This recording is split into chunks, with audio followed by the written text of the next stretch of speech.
ये डर्मेटोलॉजिस्ट के पास आम आदमी कब जाता है या कब जाए? चमड़ी की कोई ऐसी बीमारी हो रही है जो आम दवाओं से नहीं आराम दे पा रही है आपको? कोई 20 साल का या 25 साल का है और उसको लग रहा है कि मेरे बाल अब झड़ने शुरू हो गए हैं, तो उस समय उसको प्रिकॉशन क्या लेने चाहिए? देखिए, 20 या 25 साल की उम्र के बीच में जब बाल झड़ने शुरू होते हैं, अक्सर बाल पतले होते हैं। प्लांट भी आप करते हैं या ट्रांसप्लांट भी होता है और कितना सेफ है? बिल्कुल, ट्रांसप्लांट भी हम लोग यहाँ करते हैं। तो ट्रांसप्लांट एक अच्छा ऑप्शन है उन लोगों के लिए जिनके बाल काफ़ी और भारत का जो पॉपुलेशन है उसके हिसाब से बात करें, हम कहें कि 5 ऐसी बीमारियां जो कि सबसे कॉमन है और सबसे ज्यादा चर्म रोग विशेषज्ञ के पास लोग आते हैं उन बीमारियों को लेकर के, ऐसी कौन सी बीमारी है?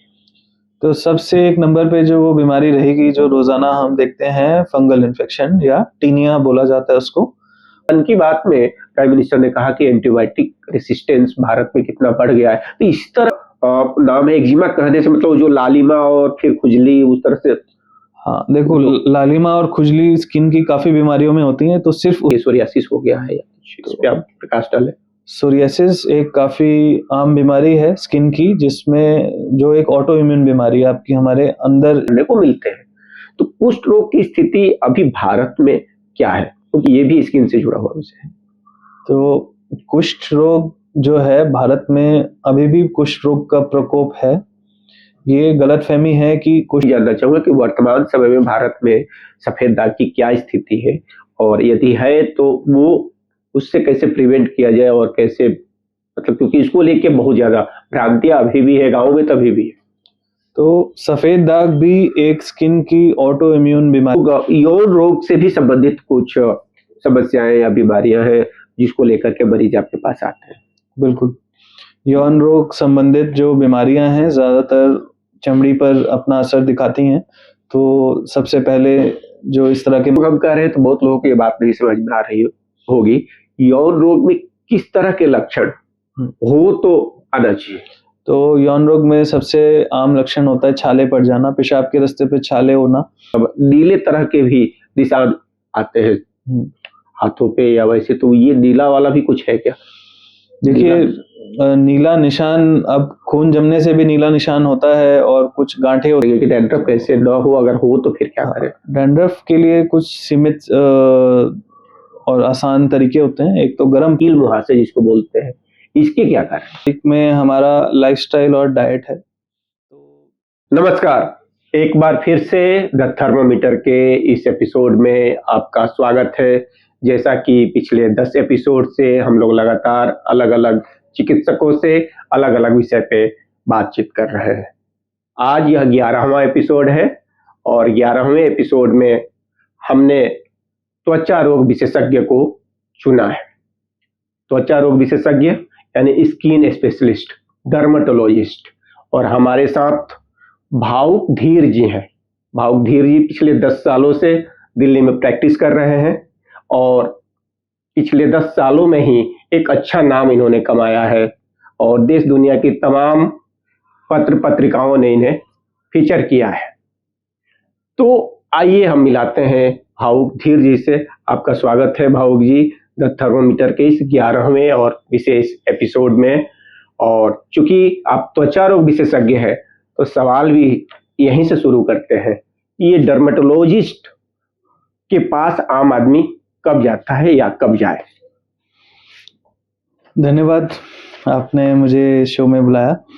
तो डर्मेटोलॉजिस्ट या फिर चर्म रोग विशेषज्ञ के पास आपको तब जाना होता है जब आपको चमड़ी की कोई ऐसी बीमारी हो रही है जो आम दवाओं से नहीं आराम दे पा रही है आपको, या कोई ऐसी बीमारी है जो पूरे शरीर की चमड़ी को असर कर रही है, या ऐसी कुछ बीमारी जो बार बार हो रही है जिसका हल नहीं निकल रहा है, या अचानक से कुछ ऐसे बदलाव निकले हैं आपकी चमड़ी बाल में जो आपको समझ नहीं आ पा रहे। तो इस सिचुएशन में, इस परिस्थिति में आपको जाने की जरूरत होती है चर्म रोग विशेषज्ञ के पास। तो जैसा कि डॉक्टर साहब ने बताया कि स्किन से संबंधित तमाम बीमारियां हैं, इसमें बाल झड़ना भी होता है, इसमें जो मुहासे निकल आते हैं वो भी है, यौन रोग का भी कुछ मामला होता है। तो हम लोग चर्चा करते हैं शुरू में लोगों को बाल झड़ने वाली जो बीमारी है, और बहुत लोगों को लगता है कि बहुत कम उम्र में ही उनके बाल झड़ने लगे, इसके पीछे क्या कारण है और इसका रोकथाम है क्या? बाल झड़ने के बहुत से कारण होते हैं, जिसमें से काफ़ी कारण हमारे शरीर के अंदरूनी तत्वों की कमी की वजह से होते हैं, जैसे खान-पान की कमी की वजह से, हार्मोन के इम्बैलेंस की वजह से, स्ट्रेस या और चिकित्सक बीमारियों की वजह से भी बाल झड़ते हैं अक्सर। और कुछ ऐसी बीमारी भी हैं जो जड़ से बालों को झड़ाने लगती हैं। बहुत सारे कारण होते हैं बाल झड़ने के, और किस कारण से बाल झड़ रहे हैं उसके लिए हमें एक बहुत अच्छे तरीके से देखना पड़ता है कि क्या-क्या कारण हो रहा है, किस बीमारी की वजह से बाल झड़ रहे हैं, कौन से टेस्ट में गड़बड़ आ रही है, उसको करा कर के ही हम उसके तह तक पहुँच कर के इलाज करते हैं, बाल मतलब झड़ने बाल झड़ने के मतलब इसके टेस्ट होते हैं अलग-अलग। आप बहुत बताएँगे कि किस तरह के टेस्ट होते हैं? बाल झड़ने के लिए हम शुरुआत में जो टेस्ट करते हैं, उसमें एक टेस्ट होता है जिसको हम बोलते हैं हेयर पुल टेस्ट, जिसमें हम आपके बालों को असेस करते हैं अच्छे से और देखते हैं किस एरिया से ज़्यादा झड़ रहे हैं। उसके अलावा एक माइक्रोस्कोप हम इस्तेमाल करते हैं, ट्राइकोस्कोप जिसको बोला जाता है।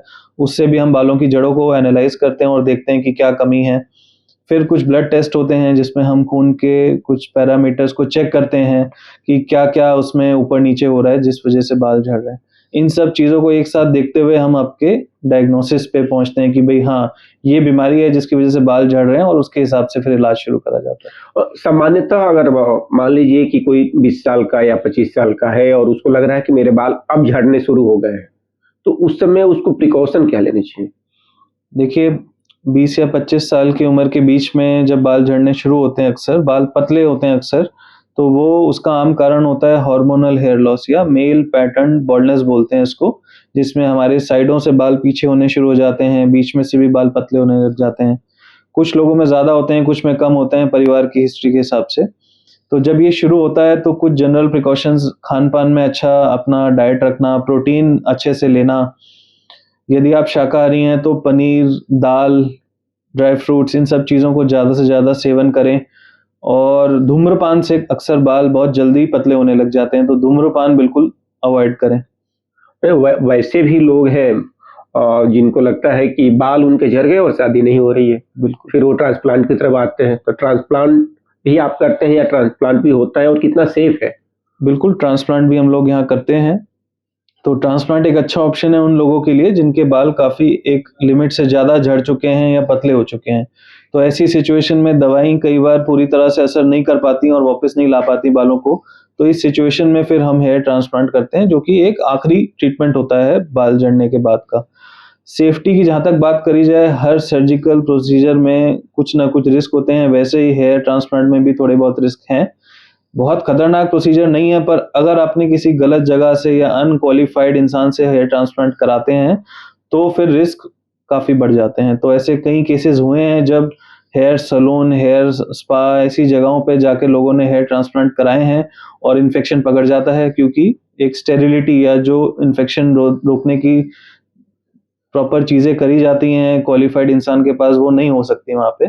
तो उसके कारण आपको बहुत कॉम्प्लिकेशंस हो सकती हैं या जान को खतरा देने वाले रिएक्शंस भी हो जाते हैं।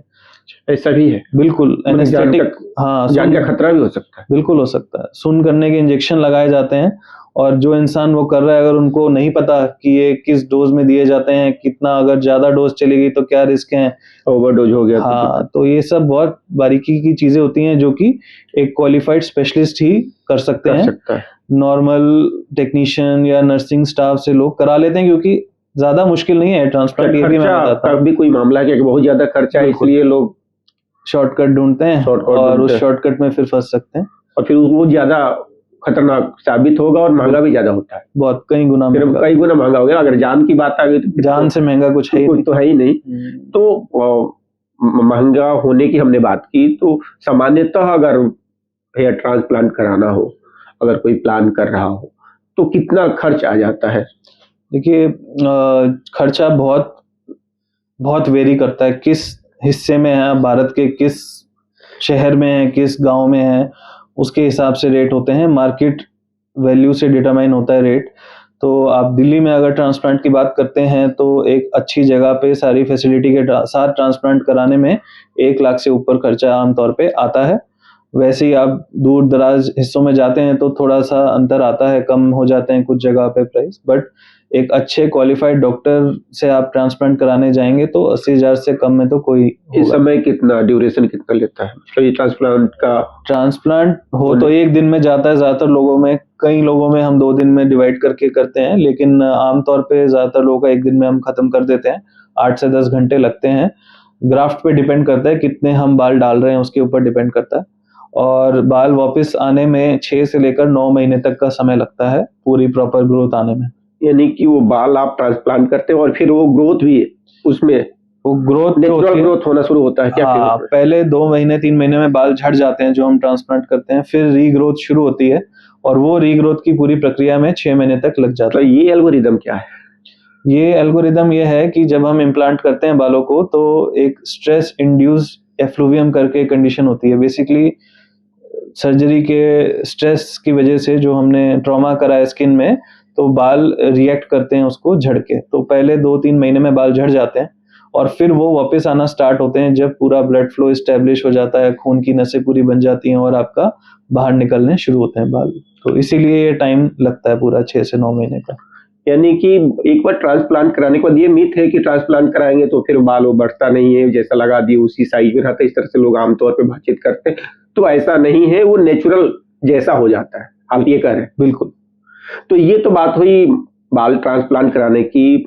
चर्म रोग विशेषज्ञ होने के नाते और भी बहुत सी बीमारियां हैं जिसकी आप चर्चा कर रहे थे। तो अगर हम भारत के दृष्टिकोण से बात करें और भारत का जो पॉपुलेशन है उसके हिसाब से बात करें, हम कहें कि 5 ऐसी बीमारियां जो कि सबसे कॉमन है और सबसे ज्यादा चर्म रोग विशेषज्ञ के पास लोग आते हैं उन बीमारियों को लेकर के, ऐसी कौन सी बीमारी है? तो सबसे एक नंबर पे जो वो बीमारी रहेगी जो रोजाना हम देखते हैं, फंगल इन्फेक्शन या टीनिया बोला जाता है उसको। वो चमड़ी का एक तरह का फंगल इन्फेक्शन है जो बहुत आम हो गया आज की डेट में और बहुत फैल भी रहा है, हद से ज़्यादा फैल रहा है और सबसे बड़ा कारण उसका है गलत इलाज। जब हमें फंगल इन्फेक्शन होता है तो लोग आसपास केमिस्ट पे जाकर के ट्यूब या क्रीम खरीद लेते हैं, या एंटी फंगल मेडिसिन लेते हैं। सिर्फ एंटी फंगल लें तो कोई दुख की बात नहीं है, लेकिन दुख की बात यह है कि anti fungal steroid antibiotic cream मिला करके क्रीम मिलती है मार्केट में, जिसको लोग ले लेते हैं जाकर क्योंकि वो बहुत सस्ती है और उसको लेने के बाद लगाना शुरू कर देते हैं, जो लगाते रहते हैं।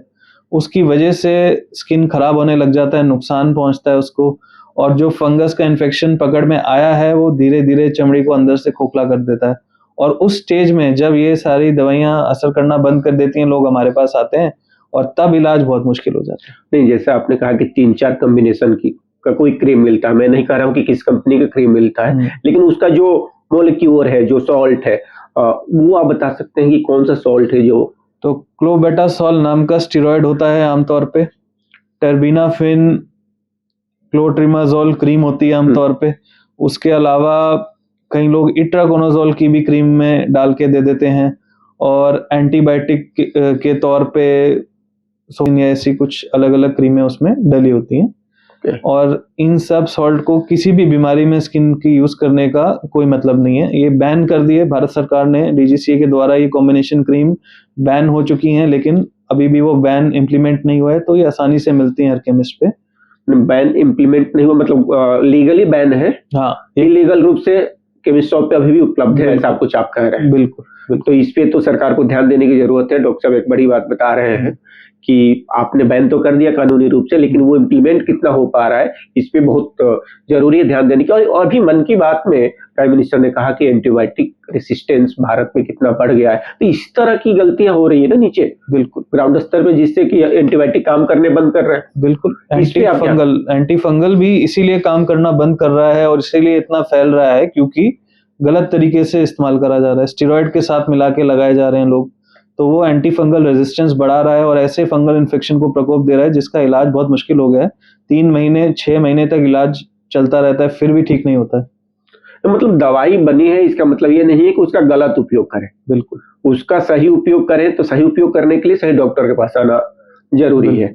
और इसकी जानकारी हमें लगता है कि इस थर्मोमीटर के माध्यम से देश के जन जन तक पहुंचनी चाहिए। बहुत सही बात आपने डॉक्टर साहब आपने बताई, और इस विषय पे लोग शायद जागरूक भी हो, सरकार भी जागरूक होगी, ताकि जो एंटी फंगल जो दवाइयां इस तरह से बिक रही हैं उस पे लगाम कसी जा सके। डॉक्टर साहब, जैसा आपने कहा कि ये तो पहली बीमारी की बात आप कर रहे थे, 5 बीमारियों की मैंने चर्चा की, दूसरी कौन सी हो? दूसरी बीमारी इसके अलावा जो है एक्जिमा। एक्जिमा काफ़ी एक आम बीमारी है जो घर में किसी ना किसी को हमारे होती ही है। तो एक्जिमा या ड्राई स्किन या सूखेपन की जो प्रॉब्लम है उसके साथ भी काफ़ी मरीज़ आते हैं हमारे पास, और उसके लिए भी इलाज जो रहता है वो कितने हिस्से में आपको एक्जिमा फैला है उसके हिसाब से करा जाता है। एक्जिमा नाम है, एक्जिमा कहने से मतलब जो लालिमा और फिर खुजली उस तरह से? हाँ, देखो लालिमा और खुजली स्किन की काफ़ी बीमारियों में होती हैं, तो सिर्फ़ उससे एक्जिमा को पहचानना मुमकिन नहीं है। एक्जिमा में और भी कई चीज़ें देखी जाती हैं कि चमड़ी का जो हमें निशान बना है, उसमें कुछ बारीकी से हम लोग देखते हैं कि खुरदरापन और स्केलिंग करके एक चीज़ होती है, वो देखी जाती है। एक्जिमा के भी काफ़ी प्रकार होते हैं, उन सब चीज़ों में जाना या समझाना मुश्किल है। इस तरह से समझाना तो मुश्किल होगा। हाँ, लेकिन एक बार कम से कम चर्म रोग विशेषज्ञ को दिखा करके अपना जो डायग्नोसिस है वो आप बनवा लें। भले ही इलाज फिर बाद में आप कंटिन्यू रखें, क्योंकि एक्जिमा और फंगल इन्फेक्शन नहीं पहचान पाते ज़्यादातर लोग, और उसी वजह से स्टेरॉइड और एंटी फंगल मिला के दे देते हैं, क्योंकि वो दोनों का इलाज कर देता है कहने के और लिए। लोगों को लगता है कि ठीक होगा। हाँ, तो इसी कारणवश ही ये सारी प्रॉब्लम है कि पहचान नहीं है फंगल इन्फेक्शन क्या है और एक्जिमा क्या है। ये बिल्कुल आपने सही बात कही कि जरूरी है जानकारी का होना, और इस तरह से अगर हम मिक्स करेंगे तो समस्या तो उत्पन्न होगी ही। डॉक्टर साहब, सोरियासिस भी एक प्रमुख बीमारी है आपके ओवरऑल जो चर्म रोग विशेषज्ञ देखते हैं। ये सोरियासिस क्या है और इसके क्या मतलब, कैसे हम पहचाने कि सोरियासिस हो गया है? इस पे आप प्रकाश डालें। सोरियासिस एक काफ़ी आम बीमारी है स्किन की, जिसमें जो एक ऑटो इम्यून बीमारी है, आपकी हमारे अंदर शरीर में जो इम्यून सिस्टम है वो ओवर एक्टिव होने के कारण वो स्किन के जो टर्नओवर टाइम है, यानी कि जो चमड़ी की लेयर बनती है नॉर्मल इंसान की, उससे कई गुना ज़्यादा तेज़ी से बनने लगती है, और जितनी तेज़ी से वो बनती है उतनी तेज़ी से झड़ नहीं पाती है। ना झड़ने के कारण एक पपड़ी जम जाती है, सिल्वर स्केल्स बोलते हैं हम जिसको, जो एक के ऊपर एक जम जाते हैं, सफ़ेद रंग की मोटी पपड़ी बन जाती है। इसका असर सर पे भी होता है, नाखूनों पे भी होता है, बाकी शरीर पर भी इसका असर हो सकता है अगर बहुत ज़्यादा सोरियासिस फैला हो तो। और इसका इलाज मुमकिन है, आज की डेट में हमारे पास काफ़ी दवाइयाँ आ गई हैं सोरियासिस के इलाज के लिए। जड़ से हम नहीं खत्म कर पाते, पर हम 99% तक इसको कंट्रोल में लाकर रख सकते हैं, और धीरे-धीरे करके फिर जब खत्म होता है तो नियंत्रित रहता है। डॉक्टर साहब, जब भारत आजाद हुआ था उस समय भारत में कुष्ठ रोगियों की संख्या बहुत थी, और कुष्ठ रोगियों को लेकर के भी बहुत अभियान चलाए गए। उस समय तो गांधी जी भी कुष्ठ रोगियों के वहां पे मतलब वहां जाकर के उनकी सेवा करते थे। इस तरह के बहुत से अपने सुनने और पढ़ने को मिलते हैं। तो कुष्ठ रोग की स्थिति अभी भारत में क्या है, क्योंकि ये भी स्किन से जुड़ा हुआ विषय है। तो कुष्ठ रोग जो है भारत में अभी भी कुष्ठ रोग का प्रकोप है। ये गलतफहमी है कि कुष्ठ रोग खत्म हो चुका है। पब्लिक हेल्थ सिग्निफिकेंस के हिसाब से उसका एलिमिनेशन ज़रूर हो गया है, कि इतने मात्रा नहीं रही कि हम उसके लिए बहुत ज़्यादा घबराएं या रिसोर्सेज लगाएं, लेकिन अभी भी मरीज आते हैं कुष्ठ रोग के, अभी भी कई मरीजों का इलाज चल रहा है और नए मरीज भी आ रहे हैं। तो कुष्ठ रोग पहले से ज़रूर कम हो रहा है, धीरे-धीरे हम उस स्थिति पे पहुंच रहे हैं कि उसको हम पूरी तरह से हटा पाएंगे, लेकिन जब तक वो पूरी तरह से नहीं हट रहा तब तक उसका बारे में जानना और उसका इलाज समझना बहुत ज़रूरी है। कि कुष्ठ रोग, अगर किसी को कुष्ठ रोग हो गया तो लोग कहते हैं कि मतलब छुआछूत की बीमारी है, इस तरह की बात अभी भी है, तो ऐसा कुछ है क्या, या उसको कैसे बचाएं, या जिसको हो गया उसको उपचार कैसे दिलाएं? तो कुष्ठ रोग छुआछूत की बीमारी ऐसा पहले माना जाता था। आज की डेट में जो उसके फैलने का तरीका है वो नज़दीकी संबंध है। जो लोग आपस में काफ़ी समय से साथ रह रहे हैं, एक परिवार में साथ रह रहे हैं या लंबा समय साथ बिता रहे हैं, उन लोगों में ट्रांसमिशन देखा गया है। छूने से, एक बार छूने से नहीं फैलता वो। इसीलिए आपने देखा होगा काफ़ी कुछ लोगों के इलाज में गांधी जी हों, मदर टेरेसा हों, इन सब ने कभी भी कुष्ठ रोगी को छूने से परहेज नहीं किया। डॉक्टर भी हम लोग के पास मरीज आता है कुष्ठ रोग का, हम नहीं घबराते छूने से, क्योंकि एक बार छूने से वो नहीं फैलता है।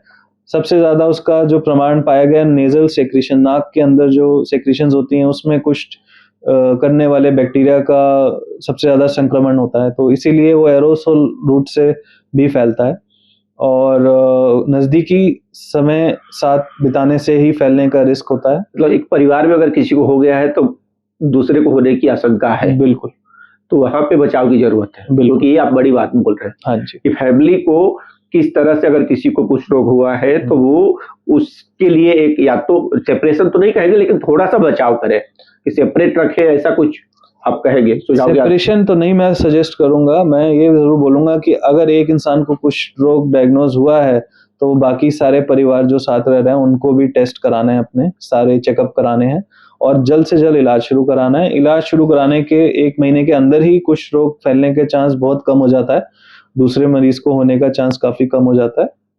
तो अलग रहना बिल्कुल जरूरत नहीं है, आज की डेट में दवाइयां बहुत इफेक्टिव हैं, एक बार इलाज शुरू हो जाता है तो साथ रह करके खुशी खुशी टाइम बिता सकते हैं। एक और भी बीमारी है जो आपके विभाग से जुड़ा हुआ है, सफेद दाग।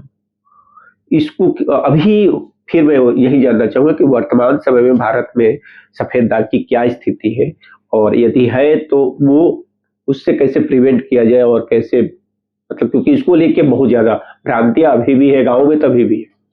तो सफेद दाग भी एक स्किन की ऑटो इम्यून बीमारी है, जिसमें इम्यून सिस्टम जा करके हमारे जो कलर बनाने वाले सेल होते हैं उनको खराब कर देता है, तो वो रंग बनाने की शक्ति कम हो जाती है। उस वजह से सफेद निशान बनते हैं पूरे शरीर में भिन्न भिन्न हिस्सों में। तो आज की डेट में सफेद दाग एक बहुत ऐसी बीमारी है जिसके इलाज अब काफी आ गए हैं, लेकिन फिर भी वो एक तरह से अभी भी लाइलाज बीमारी मानी जाती है। उसको हम दवाइयों से कंट्रोल रख सकते हैं, खासकर तब जब शुरुआत में मरीज आए हमारे पास। अगर बहुत देरी करके आप आते हो, जब पूरे सफेद निशान बन जाते हैं, तब इलाज थोड़ा सा मुश्किल और सीमित हो जाता है, खासकर जब बहुत सारे हिस्सों में फैला हो। अगर 1 या 2 जगह पे है फिर तो हम काफी तरीकों से उसको कलर को वापस ला सकते हैं। बिल्कुल, सफेद दाग को लेकर के ये भी है कि अगर किसी को सफेद दाग है तो उसकी शादी नहीं होती। हाँ तो जी। शादी और सफेद दाग का कोई संबंध है क्या? शादी और सफेद दाग का कोई संबंध नहीं है। सफेद दाग सिर्फ चमड़ी तक सीमित बीमारी है, बाकी शरीर पे उसका कोई असर नहीं होता। उसके अलावा लोगों का ये मानना है कि छूने से फैलती है या ऐसे इंसान से शादी करने से आपको भी सफेद दाग हो जाएगा, ये भी बिल्कुल गलत है। ठीक है, तो ये प्रमाण रहित चीजें हैं। सिर्फ चमड़ी का एक रोग है जो और बीमारियों की तरह ही है, तो एक कारण ये नहीं होना चाहिए शादी ना होने का। लेकिन अफसोस की बात है कि हमारे देश में और ये बहुत बड़ा कारण बन जाता है सफेद दाग का। मतलब अभी भी अगर किसी के परिवार में किसी को पता जिससे शादी हो रही है, उसको है या नहीं वो तो अलग बात है, अगर उसके फैमिली में भी किसी को है तो भी उस परिवार में कोई शादी नहीं करना चाहता है। इस लेवल पे अभी भी अपने देश में स्थिति है, और आप कह रहे हैं कि इस तरह का कोई वैज्ञानिक कारण नहीं है। वैज्ञानिक कारण अगर एक है तो बस ये है कि शादी अगर आपकी ऐसे इंसान से होती है जिनको सफेद दाग है, तो आपके बच्चों में सफेद दाग होने का थोड़ा सा चांस रहता है। बस वही एक कारण है जिस वजह से लोग कतराते हैं इस चीज में आगे बढ़ने से। और लेकिन सामान्य जीवन तो भी जी सकता है ना, उसको एक्सेप्टेंस की जरूरत है ना। बिल्कुल, सपोर्ट और एक्सेप्टेंस चाहिए कम्युनिटी का, वो तभी होगा जब हम इस बीमारी को पहचानेंगे और ये जानेंगे कि इसका शरीर पे कोई और असर नहीं है। बिल्कुल, डॉक्टर साहब ने बड़ी बात बताई, और खासतौर से सामाजिक स्तर पे अगर किसी को सफेद दाग है तो उसको एक जस्ट बीमारी के रूप में लेना, कि एक बीमारी है जिसका बाकी किसी से कुछ लेना देना नहीं है, ऐसा डॉक्टर साहब बता रहे हैं। डॉक्टर साहब, आपने कहा, अभी बातचीत आपसे हो रही थी कि आप लोग यौन रोग से भी संबंधित कुछ समस्याएं या बीमारियां हैं जिसको लेकर के मरीज आपके पास आते हैं। बिल्कुल, यौन रोग संबंधित जो बीमारियां हैं ज्यादातर चमड़ी पर अपना असर दिखाती हैं। तो सबसे पहले जो इस तरह के मरीज हैं अक्सर चर्म रोग विशेषज्ञ के पास ही आते हैं, और यौन रोग का जल्दी इलाज करना बेहतर होता है, क्योंकि शुरुआत में इलाज आसान होता है, जैसे जैसे हम देरी करते हैं वो और जगह फैल सकता है और आपसे और लोगों को भी फैल सकता है। तो यौन रोग कभी भी आपको संदेह हो, खुद से इलाज करने की कोशिश ना करें, केमिस्ट से दवाई ना लें, फार्मासिस्ट से दवाई ना लें, एक बार आकर के दिखाएं और प्रॉपर उसका इलाज जल्द से जल्द नहीं, कराएं। यौन रोग हम कह रहे हैं तो बहुत लोगों को ये बात नहीं समझ में आ रही होगी। यौन रोग में किस तरह के लक्षण हो तो आना चाहिए? तो यौन रोग में सबसे आम लक्षण होता है छाले पड़ जाना, पेशाब के रास्ते पे छाले होना। उसके अलावा मस्से या एक ग्रोथ मतलब उगना, आपके पेशाब के रास्ते पे कुछ निशान या धब्बे निकल रहे हैं, तब भी आपको एक बार उसको चेक कराना ज़रूरी हो जाता है। उसके अलावा पेशाब में जलन होना, पेशाब करते हुए मवाद आना या पेशाब करते हुए पेशाब के रास्ते की टिप पर पस या मवाद बनना, तो ऐसी सिचुएशन में आपको यौन रोग का इलाज कराना है। उसके अलावा और भी कुछ यौन रोग होते हैं जिसमें शरीर में निशान निकलते हैं, हाथ और पैर पे काले निशान निकल आते हैं, सिफिलिस की बीमारी में जैसे होता है, तो उस तरह के भी अगर कुछ निशान निकलते हैं तब इलाज कराना होता है। अब आपने काले निशान की बात कही, बहुत लोगों को ब्लू मतलब नीले तरह के भी निशान आते हैं हाथों पे या वैसे, तो ये नीला वाला भी कुछ है क्या? देखिए नीला निशान, अब खून जमने से भी नीला निशान होता है और कुछ गांठें होती हैं नीले निशान वाली, वो भी हो सकती हैं। तो ज़रूर एक बार चेक करा लेना चाहिए कि अगर आपको समझ नहीं आ रहा है क्या है, तो वो अपना विशेषज्ञ को दिखा करके कंफर्म करा लें कि क्या दिक्कत है। हम लोगों ने बाल झड़ने से चर्चा शुरू की थी, उसी दौरान डैंड्रफ की बात हम लोगों ने नहीं की। डैंड्रफ से लोग बहुत परेशान हैं। हाँ जी। इसमें आप क्या सजेस्ट करेंगे कि डैंड्रफ कैसे ना हो, अगर हो तो फिर क्या करें? डैंड्रफ के लिए कुछ सीमित और आसान तरीके होते हैं। एक तो गर्म पानी का इस्तेमाल ना करें सर पे, ठीक है? गर्म पानी इस्तेमाल करने से डैंड्रफ और बढ़ता है। उसके अलावा सर पे तेल नहीं लगाना है। अक्सर लोगों का ये मानना है कि तेल लगाने से डैंड्रफ हट जाता है, जबकि ये विपरीत होता है। डैंड्रफ जो है एक फंगल इन्फेक्शन होता है एक तरह का, और अगर हम तेल लगाते हैं तो उस फंगस को हम फीड कर रहे हैं, उसका खाना और ज़्यादा दे रहे हैं, तो उसी के ऊपर दोबारा फंगस ग्रो कर जाता है। तो थोड़ा टाइम तो असर आता है कि वो पपड़ी निकाल देता है तेल, लेकिन वो डैंड्रफ को और बढ़ा देता है। तो सर पे तेल नहीं लगाना है, शैम्पू करना है अच्छे से रेगुलर। अगर आपको बहुत ज़्यादा डैंड्रफ है तो रोज़ शैम्पू भी कर सकते हैं आप, और अगर हल्का डैंड्रफ हफ्ते में 3 बार कम से कम शैम्पू करना है। आप कह रहे हैं कि गर्म पानी से नहीं नहाना है? गर्म पानी बिल्कुल हल्का गर्म कि बर्दाश्त लायक हो, पर क्योंकि ठंडी का ये जो मौसम है और दिल्ली में अभी 3-4 डिग्री टेम्परेचर होने जा रहा है, अभी तो 6-7 डिग्री तक शायद आ भी गया है जो मिनिमम टेम्परेचर है। और ऐसे में आप सजेस्ट कर दे तो अब सामने वाला डैंड्रफ देखेगा कि अपना सर देखेगा। गर्म पानी से मतलब है कि तेज खौलता गर्म पानी ना इस्तेमाल करें, हल्का गर्म जो बर्दाश्त लायक हो, क्योंकि ज्यादा तेज गर्म पानी बालों को डैमेज करता है। तो हल्का गर्म पानी इस्तेमाल करें। हाँ, मतलब ऐसी स्थिति हो कि भाई अब ठंड से बचे कि गर्मी से क्या करें, तो उसमें इन्होंने डॉक्टर साहब ने थोड़ा सा आपको राहत दे दी है कि ये बचाव है, लेकिन सामान्यतः गर्म पानी का इस्तेमाल सर पे नहीं करना है अगर डैंड्रफ है। तो ये आपने बहुत अच्छी जानकारी दी। हमारे सारे जो दर्शक देख रहे हैं आपकी ये बातचीत, तो उनको बहुत सी जानकारियां मिली इस बातचीत में। और आपको लगता है कि चर्म रोग से जुड़ा हुआ और भी कोई वैसा विषय है जो कि हमारे दर्शकों को बताया जाना चाहिए? तो नाखून की बीमारियां भी चर्म रोग विशेषज्ञ ही इलाज करते हैं। तो नाखून में आपको कोई दिक्कत है, फंगल इन्फेक्शन है, नाखून मोटा हो रहा है, खून निकल रहा है, दर्द हो रहा है, तो उस तरह की बीमारी भी चर्म रोग विशेषज्ञ हम लोग उनका इलाज करते हैं। तो ऐसा कुछ हो तो अच्छा, ये भी चर्म रोग विशेषज्ञ के कार्य क्षेत्र का है, नाखून से संबंधित भी अगर कोई बीमारी हो, यानी कि इसको बोल सकते हैं नख सिक, यानी सर से लेके नाखून तक की सारी बीमारियां जो है खासतौर से स्किन से संबंधित, उसका उपचार एक जो चर्म रोग विशेषज्ञ है वो करता है। और हमें लग रहा है कि लगभग सारी बातें हम लोगों ने कर ली, या कुछ और बचता है? कुछ लास्ट में आप संदेश देंगे अपने, और जो तमाम हमारे दर्शक हैं जो देख रहे हैं आपको, डॉक्टर धीर को देख रहे हैं, कि फाइनली सामान्य लोग जिनको अभी डॉक्टर के पास नहीं आना है, उन्हें चर्म रोग ना हो, वो ठीक से रहे, स्वस्थ रहे, क्या करें?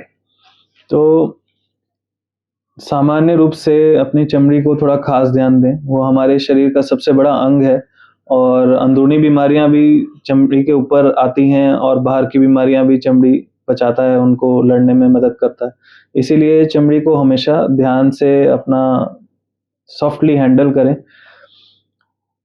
जो जनरल प्रिकॉशंस होती हैं वो फॉलो करनी है, हाइजीन मेंटेन करना है, साफ सफाई अच्छी रखनी है, रोज नहाना है, ज़्यादा तेज या ज़्यादा साबुन से रगड़ना नहीं है शरीर को, नहाने का मतलब ये नहीं कि आप रगड़ रगड़ के चमड़ी की लेयर ही खराब कर दें।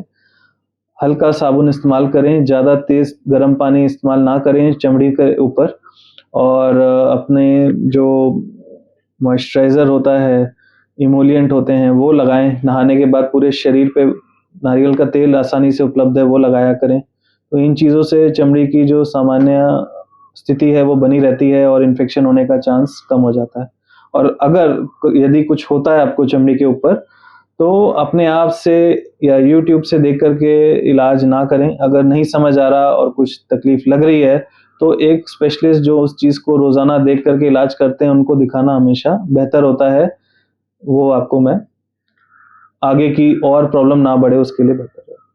हाँ, बिल्कुल डॉक्टर धीर ने बहुत ही धीरज के साथ आप लोगों को आपके चमड़े का जो भी रोग है उस बताया, उसके बारे में उसका समाधान बताया, उसका उपचार बताया और कब डर्मेटोलॉजिस्ट के पास आना चाहिए, यह भी बताया। बहुत ही ये सार्थक चर्चा है क्योंकि इसमें बालों से लेकर के हमने आपके नाखून की चर्चा की, हमने यौन रोग के बारे में भी चर्चा की, हमने कैसे मुहासे की बात शायद छूट गई कि हम मुहासे जो आते हैं चेहरे पे, हमें लग रहा है कि बातचीत मैं खत्म करूं इससे पहले ये भी पूछ ही लूं आपसे जाते जाते, फिर आप पकड़ में नहीं आएंगे।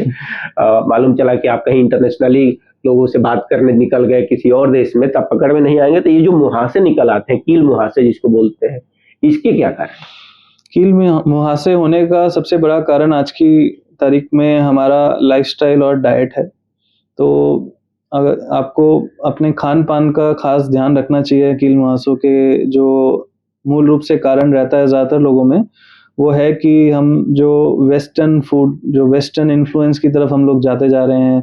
रिफाइंड कार्बोहाइड्रेट, तली हुई चीज़ें, मैदा, फास्ट फूड, पिज़्ज़ा, बर्गर्स, ये सब जो ज़्यादा डाइट में बढ़ता जा रहा है बच्चों के खासकर, उस वजह से हार्मोनल जो बैलेंस है वो बिगड़ जाता है और ज़्यादा तेल बनाने लग जाता है शरीर। वो तेल निकल नहीं पाता, अंदर जम जाता है, तो एक तरह से मुहासों का मूल रूप से वही कारण होता है।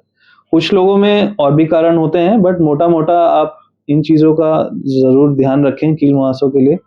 उसके अलावा अगर आपको कील मुहासे हो रहे हैं, बार-बार हो रहे हैं और ये डाइट और लाइफ़स्टाइल के बावजूद भी हो रहे हैं, तो फिर उसके लिए इलाज काफ़ी इफ़ेक्टिव अब आ गए हैं। काफ़ी ऐसी दवाइयाँ हैं जिससे ये कंट्रोल करे जा सकते हैं और आप अपना इलाज करा कर के उसको एकदम कंट्रोल करें, क्योंकि एक बार जब वो निशान छोड़ने लग जाते हैं, तो उनका इलाज बहुत मुश्किल होता है।